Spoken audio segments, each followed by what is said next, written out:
miqyası 1/500.000 olan xəritədə uzunluğu 3 sm, eni 2 sm olan düzbucaqlının yer üzərindəki həqiqi sahəsi nə qədərdir? Bu məsələni həll etmək üçün birinci növbədə miqyasın cəmiyyətini tapmaq lazımdır. Miqyasın cəmiyyətini tapırıq ki, 1 sm-də 5 kilometr.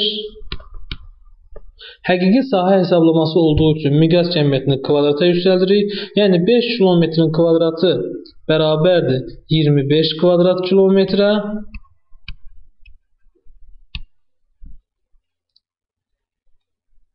kvadrat kilometr bizə məlum olduqdan sonra xəritə üzərində olan düzbucaqlının sahəsini hesablayırıq. Yəni 3 sm vurulsun 2 sm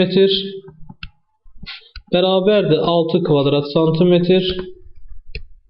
Və nəhayət həqiqi sahəni tapmaq üçün miqyas cəmiyyətinin kvadratı olan 25 kvadrat kilometri xəritədəki sahə olan 6 kvadrat santimetrə vururuq.